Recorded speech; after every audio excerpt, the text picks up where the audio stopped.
നമ്മൾ ഇന്നത്തെ ക്ലാസ്സിൽ നോക്കാൻ പോകുന്നത് അല്ലൈൽ സിസ്റ്റത്തിനെ കുറിച്ചിട്ടാണ്. HMO treatment of അല്ലൈൽ system. അല്ലൈൽ സിസ്റ്റത്തിലേക്ക് നമുക്ക് എങ്ങനെയാണ് HMO ട്രീറ്റ്മെന്റ് അപ്ലൈ ചെയ്യാൻ പറ്റുക എന്നുള്ളതാണ് നോക്കുന്നത്. അപ്പൊ അതിൽ നമ്മൾ അല്ലൈൽ സിസ്റ്റം കൊണ്ട് ഉദ്ദേശിക്കുന്നത് അല്ലൈൽ cation, അല്ലൈൽ anion, അല്ലൈൽ cation, അല്ലൈൽ anion and finally അല്ലൈൽ radical. ഇങ്ങനെ 3 ആൾക്കാരിനെയാണ് നമുക്ക് ഇവിടെ പഠിക്കാനുള്ളത്. അതിന് മൊത്തത്തിൽ 3 പേരിനെ ഒരുമിച്ചാണ് നമ്മൾ അല്ലൈൽ സിസ്റ്റം എന്ന് പറയുന്നത്. അപ്പോൾ അല്ലൈൽ കാറ്റയോണിന്റെ സ്ട്രക്ചർ ജസ്റ്റ് വരച്ചു വെച്ചോ. ഇത്ര 3 കാർബണാറ്റ് ആണ് ഉണ്ടായിരിക്കുക. അല്ലൈൽ കാറ്റയോണിലെ മൂന്നാമത്തെ കാർബണിന് എന്തായിരിക്കും? ഒരു പ്ലസ് ചാർജ് ഉണ്ടായിരിക്കും. ഇവിടെ എന്ന് പറയുമ്പോൾ അല്ലൈൽ ആനയോൺ ആണെന്ന് വെച്ചെങ്കിൽ ഇവിടെ എന്താണ്? ഒരു നെഗറ്റീവ് സൈൻ ആയിരിക്കും ഉണ്ടായിരിക്കുക. ഇവിടെ റാഡിക്കൽ എന്ന് പറയുമ്പോൾ ഇവിടെ ഒരു ഇലക്ട്രോൺ അല്ലെങ്കിൽ ഈ ഒരു റാഡിക്കൽ ഫോമിലായിരിക്കും എക്സിസ്റ്റ് ചെയ്യുന്നുണ്ടായിരിക്കുക. ഇതാണ് ഈ 3 ആൾക്കാരുടെയും സ്ട്രക്ചർ വരുന്നുണ്ടായിരിക്കുക. അപ്പോൾ പൈ ഇലക്ട്രോൺസ് ഇവിടെ നോക്കി കഴിഞ്ഞു കഴിഞ്ഞിട്ടുണ്ടെങ്കിൽ ഇവിടെ ആകെ കൂടി 2 പൈ ഇലക്ട്രോൺസേ അവൈലബിൾ ആയിട്ടുള്ളൂ. എന്നാൽ ഇവിടെ നോക്കി കഴിഞ്ഞിട്ടുണ്ടെങ്കിൽ ഇവിടെ 2 ഇലക്ട്രോൺസ് കൂടി ചേർന്നിട്ടാണ് ഒരു നെഗറ്റീവ് ചാർജ് വന്നിട്ടുള്ളത്. അപ്പോൾ 2 ഇലക്ട്രോൺസ് ഇവിടെയും കോൺജുഗേഷനിൽ ഏർപ്പെടും. ഈ ഒരു നെഗറ്റീവ് ചാർജും ഈ ഒരു അല്ലെങ്കിൽ ഈ ഒരു 2 ഇലക്ട്രോണും അതുപോലെ തന്നെ ഇയാളും കോൺജുഗേഷനിൽ ഏർപ്പെടുന്നുണ്ടായിരിക്കും. അപ്പോൾ ഇവിടെ മൊത്തം ഇവിടുത്തെ ഈ 2 നെഗറ്റീവ് ചാർജിലുള്ള 2 ഇലക്ട്രോൺസും അതുപോലെ തന്നെ ഈ ഒരു പൈ ബോണ്ടിലുള്ള 2 ഇലക്ട്രോൺസും കൂടിയിട്ട് 4 പൈ ഇലക്ട്രോൺസ് ഇവിടെ അവൈലബിൾ ആണ്. ഇവിടെ എന്ന് പറയുമ്പോൾ ഇവിടെ ആകെ ഒരു ഇലക്ട്രോൺ റാഡിക്കലിലുള്ള ഈ ഒരു റാഡിക്കലിലുള്ള ഈ ഒരു ഇലക്ട്രോണും അതുപോലെ തന്നെ ഈ പൈ സിസ്റ്റത്തിലുള്ള 2 പൈ ഇലക്ട്രോണും കൂടിയിട്ടായിരിക്കും ഇവിടെ കോൺജുഗേഷനിൽ ഏർപ്പെടുന്നുണ്ടായിരിക്കും. അപ്പോൾ ഇവിടെ കോൺജുഗേഷനിലുള്ള ആൾക്കാർ നമ്മൾ എടുക്കുമ്പോൾ ഈ ഒരു ഇലക്ട്രോണിനെയും അതുപോലെ തന്നെ ഈ 2 ആൾക്കാരിനെ എടുത്തിട്ട് ടോട്ടലി നമ്മൾ എത്രയാണ് 3 പൈ ഇലക്ട്രോൺസ് അവൈലബിൾ ആണെന്ന് പറയും. ഓക്കെ, അപ്പൊ ജനറൽ ആയിട്ട് നമുക്ക് എന്താണ് 3 കാർബണാറ്റ് ആണ് ഉള്ളത്. അതാണ് നമ്മൾ ഇവിടെ എടുക്കുന്ന അവരുടെ pz ഓർബിറ്റൽസ് ആയിരിക്കും ഇവിടെ എന്താണ് കോമ്പിനേഷനിൽ ഉണ്ടായിരിക്കാം. അപ്പൊ അവരിനെ കൺസിഡർ ചെയ്തിട്ടായിരിക്കും നമ്മൾ ജനറൽ ആയിട്ട് അല്ലൈൽ സിസ്റ്റത്തിന്റെ എനർജി ലെവൽസ് കണ്ടുപിടിക്കും. അപ്പോൾ ഓരോ കാറ്റയോൺ, ആനയോൺ, റാഡിക്കൽ എന്ന് പറഞ്ഞിട്ട് 3 ആൾക്കാർ ഉണ്ടെങ്കിൽ കൂടി അല്ലൈൽ സിസ്റ്റത്തിന് കോമൺ ആയിട്ട് ഒരു സ്ട്രക്ചർ ഉണ്ട്. അതായത് നമുക്ക് ഈ ഒരു പ്ലസും മൈനസും ആ റാഡിക്കലും ഒക്കെ ഒഴിച്ച് ഇവിടെ 3 കാർബണാറ്റം ആണ് ഇവിടെ പാർട്ടിസിപ്പേറ്റ് ചെയ്യുന്നത് എല്ലായിടത്തും. അപ്പൊ ആ ഒരു 3 കാർബണാറ്റം പാർട്ടിസിപ്പേറ്റ് ചെയ്തിട്ട് ആ ഒരു സ്ട്രക്ചർ ഫോം ചെയ്യുന്ന അല്ലെങ്കിൽ ആ ഒരു പൈ ബോണ്ടിങ്ങിൽ ഏർപ്പെടുന്ന ആൾക്കാരുടെ കാര്യമാണ് ഇവിടെ കൺസിഡർ ചെയ്യുന്നുണ്ടായിരിക്കുക. അപ്പൊ ആ ഒരു പൈ എനർജി ലെവലും അതുപോലെ തന്നെ അവരുടെ ആ എനർജി ലെവൽസിന്റെ എനർജി കണ്ടുപിടിക്കണം. അതുപോലെ തന്നെ ഇവിടെ നമുക്ക് ഉണ്ടാകുന്ന പൈ ബോണ്ടിങ് വഴി ഉണ്ടാകുന്ന HMO ഹക്കൽ മോളിക്കുലാർ ഓർബിറ്റൽസിന്റെ എനർജി കണ്ടുപിടിച്ചു. അതുപോലെ തന്നെ ആ ഒരു എനർജി ലെവൽസിന്റെ കറസ്പോണ്ടിങ് ആയിട്ടുള്ള എനർജി കണ്ടുപിടിക്കണം. അതുപോലെ തന്നെ ആ ഒരു എനർജി ലെവൽസിന്റെ HMOസിന്റെ നമുക്ക് എന്താണ് വേവ് ഫംഗ്ഷൻസും കണ്ടുപിടിക്കണം. അത്രേ ഉള്ളൂ. അപ്പം ജസ്റ്റ് ഇപ്പൊ ഈ ഒരു അല്ലൈൽ സിസ്റ്റത്തിൽ എന്ന് പറയുമ്പോൾ 3 ആൾക്കാരുണ്ട്. പക്ഷെ നമ്മൾ എന്താണ് കോമൺ ആയിട്ട് ഈ ഒരു 3 കാർബണാറ്റ് കമ്പൈൻ ചെയ്തിട്ടുള്ള പ്രൊസീജിയർ വെച്ചിട്ട് നമ്മൾ ഇവരുടെ ഒക്കെ എനർജിയും കോമൺ ആയിട്ട് കണ്ടുപിടിക്കും, വേവ് ഫംഗ്ഷൻസും കോമൺ ആയിട്ട് കണ്ടുപിടിക്കും. ആകെ കൂടി ഇവർ തമ്മിലുള്ള വ്യത്യാസം എന്താണെന്ന് വെച്ചാൽ അവര് ഉൾപ്പെട്ടിട്ടുള്ള അവിടെ ഉള്ള പൈ ഇലക്ട്രോൺസിന്റെ എണ്ണം, അത് മാത്രമാണ് ഇവിടെ വ്യത്യാസം. അല്ലൈൽ കാറ്റോൺസിന് 2 പൈ ഇലക്ട്രോൺസ് ആണുള്ളത്. അല്ലൈൽ ആനോൺസിന്റെ കേസിലാണെന്നുണ്ടെങ്കിൽ അവിടെ 4 പൈ ഇലക്ട്രോൺസ് അവൈലബിൾ ആണ്. അല്ലൈൽ റാഡിക്കലിനാണെങ്കിൽ 3 പൈ ഇലക്ട്രോൺസ് ആണ് ഉള്ളത്. ഓക്കെ, അപ്പൊ നമുക്ക് അവിടെ പ്രൊസീജിയറിലേക്ക് പോവാം. ഏറ്റവും ആദ്യം തന്നെ നമ്മൾ എന്താണ് എഴുതേണ്ടത്? ജനറൽ ആയിട്ടുള്ള ഒരു ഇക്വേഷൻ. ജനറൽ ആയിട്ടുള്ള ഇക്വേഷൻ എന്ന് പറഞ്ഞു കഴിഞ്ഞാൽ വെച്ചാൽ HMOന്റെ ഒരു ജനറൽ ആയിട്ടുള്ള ഇക്വേഷൻ ജസ്റ്റ് A1 വെച്ചിട്ട്, ഇപ്പോൾ A11 എന്നൊക്കെ പറഞ്ഞിട്ടാണ് നമ്മൾ എഴുതാറ്. ജസ്റ്റ് നമ്മൾ എത്തിലിൻ മോളിക്യൂളിന് കണ്ട മാതിരി ഇവിടെ നോക്ക് psi is equal to A1P1 plus A2P2 plus A3P3 എന്ന് പറഞ്ഞിട്ട് എഴുതിയിട്ടുണ്ട്. കാരണം എന്താ, നമുക്ക് ഇവിടെ 3 കാർബൺ ആറ്റംസ് ആണ് ഈ ഒരു അല്ലൈൽ സിസ്റ്റത്തിലുള്ളത്, C1C2 C3 എന്ന് പറഞ്ഞിട്ടുള്ളത്. അപ്പൊ അതിലെല്ലാം pz ഓർബിറ്റൽസ് ആണ് ഇവിടെ കമ്പൈൻ ചെയ്യുന്നത്. അതായത് linear combination of pz orbital of 3 carbon atom. അതാണ് നമ്മുടെ HMO എന്ന് പറയുന്നത്. ഒരു HMO എന്ന് പറയുന്നത് 3 കാർബൺ, ഇവിടെ അല്ലൈൽ സിസ്റ്റത്തിലുള്ള 3 കാർബൺ ആറ്റത്തിലെ മോളിക്കുലാർ പ്ലേറ്റിനെ പെർപെൻഡിക്കുലറായി നിൽക്കുന്ന pz ഓർബിറ്റൽസിന്റെ ലീനിയർ കോമ്പിനേഷൻ വഴിയാണ് ഫോം ചെയ്തിട്ടുള്ളത്. അതാണ് ഇവിടെ കോമൺ ആയിട്ട് നമ്മൾ ഇവിടെ എഴുതിയിട്ടുള്ളത്. psi equal to A1P1 plus A2P2 plus A3P3. നമ്മൾ ജനറൽ ആയിട്ടുള്ള കാര്യമാണ് ഇവിടെ എഴുതിയിട്ടുള്ളത്. നമ്മൾ സെപ്പറേറ്റ് ആയിട്ട് psi1 psi2 psi3, കാരണം 3 pz ഓർബിറ്റൽസ് കമ്പൈൻ ചെയ്ത് കഴിഞ്ഞാൽ നമുക്ക് 3 HMO ഓർബിറ്റൽസ് എന്തായാലും കിട്ടുമെന്ന് അറിയാം. അങ്ങനെ psi1 psi2 psi3 കിട്ടി. psi1 psi2 psi3 നമുക്ക് എങ്ങനെ എഴുതാം? A11 P1, A12 P2, A13 P3. psi2 ആണെങ്കിലോ A21 P1, A22 P2, A23 P3, A31 psi3 ആണെങ്കിൽ A31 P1, A32, സോറി ഇവിടെ പ്ലസ് ഉണ്ട് കേട്ടോ, ലീനിയർ കോമ്പിനേഷൻ അല്ലേ. A31 P1 plus A3 P2, A32 P2 plus A33 P3. Linear combination. അപ്പൊ ഇവിടെ just എന്താണ് A11, A12, A13 അതൊക്കെ different ആണ്. അതുപോലെ തന്നെ രണ്ടാമത്തെ A11ഉം A21ഉം ഡിഫറെന്റ് ആണ്. അപ്പൊ ഡിഫറെന്റ് ആണെന്ന് കാണിക്കാൻ വേണ്ടിയിട്ട് ആ ഒരു സബ്സ്ക്രിപ്റ്റ് ഒത്തിരി ഒന്ന് എന്താണ് മാറ്റി എഴുതിയെന്ന് മാത്രം. ജനറൽ ആയിട്ട് നമുക്ക് ഇത്രയും മതി. A1P1+A2P2+A3P3. എന്തുകൊണ്ടാണ് ഈ ഒരു ജനറൽ ഫോം എങ്ങനെ എഴുതിയിട്ടുള്ളത്? PZ ഓർബിറ്റിൽ 3 കാർബൺ ആറ്റം ഉണ്ട് അലൈൽ സിസ്റ്റത്തിൽ. ആ ഒരു അലൈൽ സിസ്റ്റത്തിലെ മോളിക്കുലർ പ്ലെയിന് പെർപെൻഡിക്കുലർ ആയിട്ട് നിൽക്കുന്ന PZ ഓർബിറ്റൽസ് ആണ് ഇവിടെ പൈ ബോണ്ടിങ്ങിൽ ഏർപ്പെടുന്നുണ്ടായിരിക്കുക. സോ അതുകൊണ്ട് തന്നെ എന്താണ് ആ ഒരു PZ ഓർബിറ്റൽസിന്റെ പെർപെൻഡിക്കുലർ ആയി നിൽക്കുന്ന മോളിക്കുലർ പ്ലെയിനിന് പെർപെൻഡിക്കുലർ ആയി നിൽക്കുന്ന വരയ്ക്കുകയാണെന്നുണ്ടെങ്കിൽ നമുക്ക് ഇങ്ങനെ ഒരു 3 കാർബൺ ആറ്റം ഉണ്ട്. ഇവിടെ പെർപെൻഡിക്കുലർ പ്ലെയിനിന് പെർപെൻഡിക്കുലർ ആയിട്ട് 3 PZ ഓർബിറ്റൽസ് ഉണ്ട്. ഇവരുടെ ലീനിയർ കോമ്പിനേഷൻ വഴിയാണ് ഈ 3 ആൾക്കാരാണ് ഇവിടെ ലീനിയർ കോമ്പിനേഷനിൽ ഏർപ്പെടുന്നുണ്ടായിരിക്കുക. ആ ലീനിയർ കോമ്പിനേഷൻ വഴിയായിരിക്കും നമുക്ക് എന്താണ് നമ്മുടെ HMOs കിട്ടുന്നുണ്ടായിരിക്കുക. അത്രയാണ് ഇവിടെ പറയുന്നത്. ഇപ്പൊ ജനറൽ ആയിട്ടുള്ള ഫോം കിട്ടി. നെക്സ്റ്റ് നമുക്ക് എന്താ കണ്ടുപിടിക്കേണ്ടത്? നമുക്ക് എനർജിയാണ് കണ്ടുപിടിക്കേണ്ടത്. എനർജി കണ്ടുപിടിക്കാൻ വേണ്ടിയിട്ട് നമ്മൾ ഹക്കൽ ഡിറ്റർമിനന്റൽ ഇക്വേഷൻ ആണ് നമ്മൾ യൂസ് ചെയ്യുന്നുണ്ടായിരിക്കുക. ഇവിടെ ഞാൻ ഡയറക്റ്റ് ആയിട്ട് ഹക്കൽ ഡിറ്റർമിനന്റ് എഴുതിയിട്ടുണ്ട്. എങ്ങനെയാണ് ഹക്കൽ ഡിറ്റർമിനന്റ് ഡയറക്റ്റ് ആയിട്ട് എഴുതുക?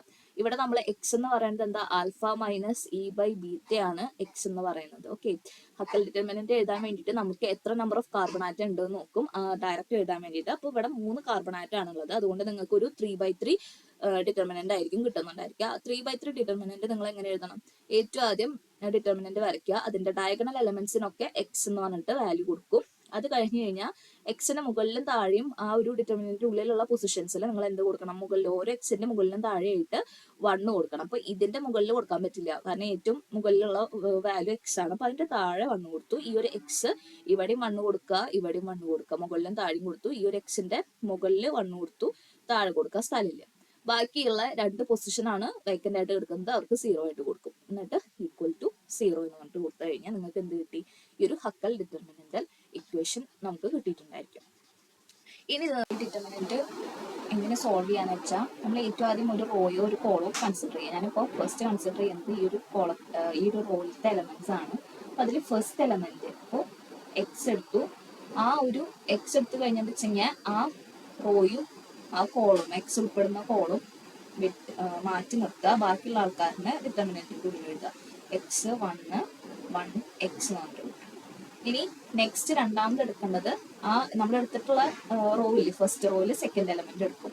സെക്കൻഡ് എലമെന്റ് എടുക്കുമ്പോൾ എന്ത് ചെയ്യണം എന്ന് വിചാരിച്ചാൽ നമ്മൾ അവിടെ എടുക്കേണ്ടത് മൈനസ് ഓഫ് സെക്കൻഡ് എലമെന്റ്. അപ്പൊ -1 ഇൻറ്റു ഡിറ്റർമിനന്റ് എന്താ?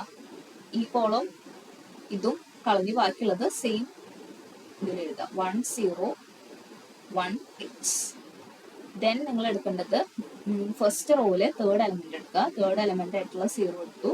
0 എടുത്തു കഴിഞ്ഞിട്ട് വെച്ചാൽ 0 നിങ്ങൾക്ക് അറിയാവുന്ന കാര്യം തന്നെയാണ്, ഞാൻ ജസ്റ്റ് നിങ്ങൾക്ക് പറയുന്നു. അതൊക്കെ 0 എടുക്കുക. +0 ആണ്, പ്ലസ് ആണ് ഇവിടെ കൊടുക്കേണ്ടത്. സൈൻ +0. ഈ റോ ക്യാൻസൽ ചെയ്തു, ഈ കോളം ക്യാൻസൽ ചെയ്തു. ബാക്കിയുള്ള ആൾക്കാരുടെ ഡിറ്റർമിനന്റ് എഴുതുക. x1 1 x ഈക്വൽ ടു 0 ഇതായിരിക്കും നമുക്ക് കിട്ടുന്ന ഇക്വേഷൻ. ഓക്കെ, ഇനി നിങ്ങൾക്ക് ഇതെന്താണ് ഈ ഒരു ഡിറ്റർമിനന്റൽ ഇക്വേഷൻ സോൾവ് ചെയ്യാണ് ചെയ്യേണ്ടത്. അത് സോൾവ് ചെയ്യാൻ വേണ്ടിയിട്ട് ഇതിനെ ഇനി ജസ്റ്റ് അടുത്ത സ്റ്റെപ്പിൽ സോൾവ് ചെയ്തിട്ട് എടുക്കുക. അപ്പോൾ എങ്ങനെ സോൾവ് ചെയ്യുക? x ഇൻറ്റു എന്താണ് x² -1 എന്ന് പറഞ്ഞിട്ട് എടുക്കും. x² -1 ദെൻ -1 ഇൻറ്റു ഇവിടെ എന്താ കിട്ടുക? x -0 പ്ലസ് ഇത് മൊത്തം 0 ആയിട്ട് പോയി ഈക്വൽ ടു 0 എന്ന് പറഞ്ഞിട്ട് കിട്ടി. അപ്പോൾ ഇതിനെ സോൾവ് ചെയ്തിട്ട് എഴുതുമ്പോൾ നിങ്ങൾക്ക് എന്താ കിട്ടുക? Which implies x³ -x equal to 0. That is x³ -2x equal to 0. ഇതാണ് നിങ്ങൾക്ക് കിട്ടുന്ന ഇക്വേഷൻ. പോളിനോമിയലായിട്ട് കിട്ടുന്നത് ഈ ഒരു ഇക്വേഷൻ ആയിരിക്കും നിങ്ങൾക്ക് ഇവിടെ കിട്ടിയിട്ടുണ്ടായിരിക്കും. ഇനി നെക്സ്റ്റ് നിങ്ങൾക്ക് ചെയ്യേണ്ടത് ജസ്റ്റ് എന്താണ്? നെക്സ്റ്റ് നിങ്ങൾക്ക് ഈ ഒരു പോളിനോമിയലിനെ സോൾവ് ചെയ്യണം. പോളിനോമിയൽ സോൾവ് ചെയ്യുമ്പോൾ നിങ്ങൾക്ക് എങ്ങനെ കിട്ടുക? ഈ ഒരു പോളിനോമിയലിനെ ഞാൻ സോൾവ് ചെയ്യാൻ വേണ്ടിയിട്ട് ജസ്റ്റ് മാറ്റി എഴുതാണ്. x³ -2x എന്നുള്ളതിൽ എക്സിനെ പുറത്തേക്ക് എടുക്കുക.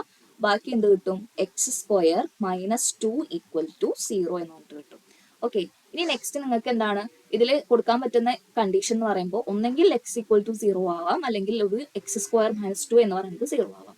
ഒന്നെങ്കിൽ x ഈക്വൽ ടു 0 ആവാം, അല്ലെങ്കിൽ x² -2 ഈക്വൽ ടു 0 ആവാം. അപ്പോൾ ഇത് രണ്ടാണ് നിങ്ങൾക്ക് കിട്ടിയിട്ടുള്ള കണ്ടീഷൻ. അപ്പോൾ ഫസ്റ്റ് എന്ന് പറയുന്നത് എക്സ് ഈക്വൽ ടു 0 ഒരു കണ്ടീഷൻ കൊടുത്തു കഴിഞ്ഞിട്ടുണ്ടെങ്കിൽ എക്സ് ഈക്വൽ ടു 0 കിട്ടും.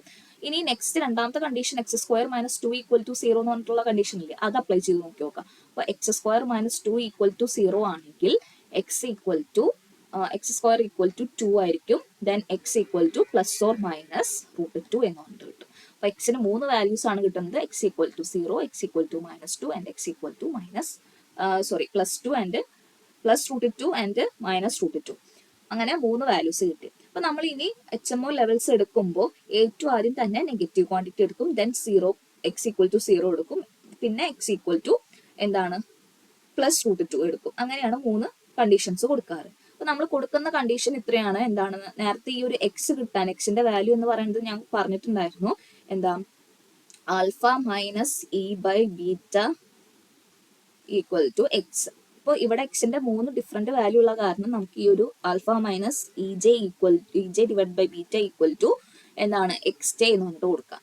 ഓക്കെ, ആ ഒരു ഇക്വേഷനിൽ സബ്സ്റ്റിറ്റ്യൂട്ട് ചെയ്യാം. അപ്പൊ എക്സ് ജെയുടെ വാല്യൂ എന്ന് പറയുന്നത് എക്സ് ജെയുടെ വാല്യൂ √2 -√2 ആവുകയാണെങ്കിൽ, ഇപ്പോൾ അതായത് x1 ഈക്വൽ ടു -√2, ദെൻ നമുക്ക് അതിന് കറസ്പോണ്ടിങ് ആയിട്ടുള്ള E1 ആയിരിക്കും കിട്ടുന്നുണ്ടായിരിക്കാം. അപ്പോൾ E1ന്റെ വാല്യൂ കിട്ടാൻ വേണ്ടിയിട്ട് നമ്മൾ എന്ത് ചെയ്യണം? ഈ ഒരു alpha minus E by beta equal to എന്ത് കൊടുക്കണം? Alpha minus E1 divided by beta equal to x1. x1ന്റെ വാല്യൂ എത്ര? -√2 ആണ് x1ന്റെ വാല്യൂ എടുത്തിട്ടുള്ളത്. -√2 കൊടുത്തു. ദെൻ നിങ്ങൾക്ക് എന്ത് കിട്ടും? ഈ ബീറ്റനെ പുറത്തേക്ക് കൊണ്ടുപോവുക. E1 ഈക്വൽ ടു നിങ്ങൾക്ക് എന്താ കിട്ടുക? ആൽഫ പ്ലസ് √2 ഇൻറ്റു ബീറ്റ എന്ന് പറഞ്ഞിട്ട് കിട്ടും. E1 ഈക്വൽ ടു നമ്മുടെ കമ്പൈൻ ചെയ്തിട്ടുള്ള pz ഓർബിറ്റൽസ്, അറ്റോമിക് ഓർബിറ്റൽസ് ആയിട്ടുള്ള pz ഓർബിറ്റൽസിന്റെ ആവറേജ് എനർജി എന്ന് പറയുന്നത്, അറ്റോമിക് ഓർബിറ്റൽസ് കമ്പൈൻ ചെയ്തിട്ടുള്ള അറ്റോമിക് ഓർബിറ്റൽസിന്റെ ആവറേജ് എനർജി നമ്മൾ ആൽഫ വെച്ചിട്ടായിരുന്നു പറഞ്ഞിട്ടുണ്ടായിരുന്നത്. ഓക്കെ, അപ്പോൾ ഇനി കമ്പൈൻ ചെയ്തിട്ടുള്ള അറ്റോമിക് ഓർബിറ്റൽസിന്റെ എനർജിനേക്കാളും കൂടുതലാണോ കുറവാണോ എന്നുള്ളതാണ് ഈ HMOയുടെ E1ന്റെ വാല്യൂ ആൽഫിനേക്കാൾ കൂടുതലാണോ കുറവുള്ളതാണോ എന്ന് നോക്കൂ. അതിനനുസരിച്ചാണ് നമ്മൾ ബോണ്ടിങ് ആണോ ആന്റി ബോണ്ടിങ് ഇന്ററാക്ഷൻ ആണോ അതിന് കറസ്പോണ്ടിങ് ആയിട്ടുള്ള എനർജി ലെവൽസ് കണ്ടുപിടിക്കുന്നത്. അപ്പോൾ E1 equal to alpha plus √2 beta ആണ് നിങ്ങൾക്ക് കിട്ടിയിട്ടുള്ള ഇക്വേഷൻ. ഈ √2 ബീറ്റ എന്ന് പറയുന്നത് എന്താണ്? ഒരു നെഗറ്റീവ് ക്വാണ്ടിറ്റി ആണ് അല്ലെ?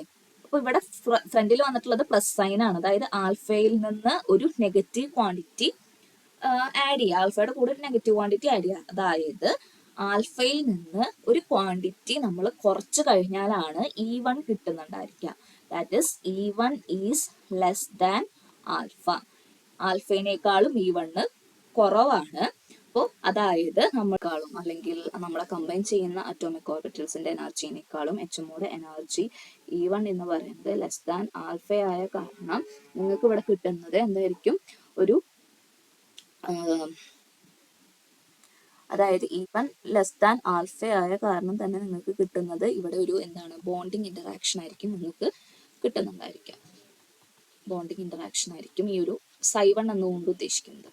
ഇനി നെക്സ്റ്റ് നമുക്ക് രണ്ടാമത്തെ സിറ്റുവേഷൻ നോക്കാം. x2 equal to 0. അപ്പോൾ x2 ഈക്വൽ ടു 0 ആണെങ്കിൽ നിങ്ങൾക്ക് കിട്ടുന്ന equation alpha minus E2 divided by beta equal to എന്താണ്? 0 ആയിട്ട് കിട്ടും. ദെൻ E2 ഈക്വൽ ടു എന്താണ് കിട്ടുക? E2 ഈക്വൽ ടു ആൽഫ ആയിട്ടായിരിക്കും കിട്ടുക. കാരണം ബീറ്റ ഇൻറ്റു 0 എന്ന് പറയുമ്പോൾ 0 ആയിട്ട് പോകും. ദെൻ E2നെ പ്രതി കൊണ്ടുവന്നാൽ E2 ഈക്വൽ ടു ആൽഫ എന്ന് പറഞ്ഞിട്ടായിരിക്കും കിട്ടുന്നുണ്ടായിരിക്കാം. അപ്പോൾ ആൽഫ എന്ന് പറയുന്നത് എന്താ? നമ്മുടെ പി ഓർബിറ്റൽ കമ്പൈൻ ചെയ്തിട്ടുള്ള അറ്റോമിക് ഓർബിറ്റൽ ആയിട്ടുള്ള pz ഓർബിറ്റലിന്റെ ആവറേജ് എനർജിയാണ് ആൽഫ. അപ്പോൾ അവർ കമ്പൈൻ ചെയ്തിട്ട് കിട്ടിയിട്ടുള്ള മോളിക്കുലർ ഓർബിറ്റലിന്റെ എനർജി കമ്പൈൻ ചെയ്യുന്ന അറ്റോമിക് ഓർബിറ്റൽസിന്റെ എനർജിക്ക് ഈക്വൽ ആണ്. അതായത് ഇവിടെ ബോണ്ടിങ് നടക്കുന്നില്ല. ബോണ്ടിങ് അല്ലെങ്കിൽ ആന്റി ബോണ്ടിങ് ഇന്ററാക്ഷൻ അല്ല, ഇവിടെ എന്താണ്? നോൺ ബോണ്ടിങ് ഇന്ററാക്ഷൻ ആയിരിക്കും എന്നാണ് പറയുന്നത്. അപ്പോൾ കറസ്പോണ്ടിങ് ആയിട്ടുള്ള സൈറ്റ് 2, ആ ഒരു ലെവലിൽ സൈറ്റ് 2 എന്ന് പറയുന്നത് എന്താ? നോൺ ബോണ്ടിങ് ഇന്ററാക്ഷൻ ആയിരിക്കും നമുക്ക് തരുന്നുണ്ടായിരിക്കും. ഇനി ഫൈനലി x3 ഈക്വൽ ടു, ഫൈനലായിട്ട് നമുക്ക് എന്താണ്? x3 ഈക്വൽ ടു √2 എന്ന് പറഞ്ഞിട്ടുള്ളതാണ് സബ്സ്റ്റിറ്റ്യൂട്ട് ചെയ്യേണ്ടത്. അപ്പൊ ഇവിടെ എന്ന് പറയുമ്പോൾ എന്താണ് വരുന്ന equation? Alpha minus E3 divided by beta equal to plus √2 എന്ന് പറഞ്ഞിട്ടായിരിക്കും കിട്ടുന്നുണ്ടായിരിക്കുക. അതെന്ന് E3 ഈക്വൽ ടു നമുക്ക് എന്ത് കിട്ടും? Alpha minus √2 beta. അപ്പോൾ ഇവിടെ നിങ്ങൾക്ക് E3 equal to alpha minus √2 beta എന്ന് പറഞ്ഞിട്ട് കിട്ടി. ഇനി നെക്സ്റ്റ് നിങ്ങൾ ചെയ്യേണ്ടത് എന്താണ്? E3 ഈസ് ഈക്വൽ ടു ആൽഫിനേക്കാളും കൂടുതലാണോ? E3 എന്ന് പറയുന്നത് ആൽഫിനേക്കാളും കൂടുതലാണോ കുറവാണെന്നാണ് നോക്കേണ്ടത്. അപ്പോൾ ഇവിടെ ആൽഫ എന്ന് പറയുന്നത് ഒരു ക്വാണ്ടിറ്റി, ഓക്കെ, നമ്മുടെ പി ഓർബിറ്റലിന്റെ ആവറേജ് എനർജി. ഇതെന്ന് പറയുന്നത് ബാക്കിയുള്ള ടേം നോക്കാം. അപ്പോൾ ഇവിടെ തന്നെ നമുക്ക് ഇങ്ങനെ എഴുതാം, ആൽഫ പ്ലസ് ബ്രാക്കറ്റില് -√2 ഇൻറ്റു ബീറ്റ എന്ന് പറഞ്ഞിട്ട് എഴുതാം. ഈ ബീറ്റ എന്ന് പറയുന്നത് എന്താ, ഒരു നെഗറ്റീവ് ക്വാണ്ടിറ്റി ആണ്. ഇത് ഇവിടെ -√2 ആണ്. അപ്പോൾ -√2 ഇൻറ്റു ഒരു നെഗറ്റീവ് ക്വാണ്ടിറ്റി. അപ്പോൾ അതായത് ആൽഫ പ്ലസ് ഒരു പോസിറ്റീവ് ക്വാണ്ടിറ്റി നമ്മളിവിടെ ആൽഫയുടെ കൂടെ ആഡ് ചെയ്താലാണ് നമുക്ക് E3 കിട്ടുന്നുണ്ടായിരിക്കുക. ദാറ്റ് ഇസ്, അതുകൊണ്ട് നമുക്ക് എന്ത് പറയാം, E3 എന്ന് പറയുന്നത് ആൽഫേനേക്കാളും കൂടുതലാണ്. കാരണം ആൽഫയുടെ കൂടെ ഒരു ക്വാണ്ടിറ്റി, പോസിറ്റീവ് ക്വാണ്ടിറ്റി ആഡ് ചെയ്താലാണ് നിങ്ങൾക്ക് E3 കിട്ടുന്നുണ്ടായിരിക്കുക. കാരണം ബീറ്റയുടെ വാല്യൂ നെഗറ്റീവ് ആണ്. ഓക്കെ, അതുകൊണ്ട് E3 is greater than alpha. അതുകൊണ്ട് എനർജി നമ്മുടെ കമ്പൈൻ ചെയ്യുന്ന അറ്റോമിക് ഓർബിറ്റൽസിനേക്കാളും കൂടുതലാണ്. ലെസ് സ്റ്റേബിൾ ആയിട്ടുള്ള ഒരു ഇന്ററാക്ഷൻ ആണ്. നമ്മൾ അതിനെ ആന്റി ബോണ്ടിങ് ഇന്ററാക്ഷൻ എന്ന് പറഞ്ഞിട്ടാണ് വിളിക്കുന്നത്. അതുകൊണ്ട് ഇവിടെ ആന്റി ബോണ്ടിങ് ഇന്ററാക്ഷൻ എന്ന് പറഞ്ഞിട്ട് കേട്ടോ. അപ്പൊ അങ്ങനെ നമുക്ക് എന്താണ്, 3 എനർജി ലെവൽ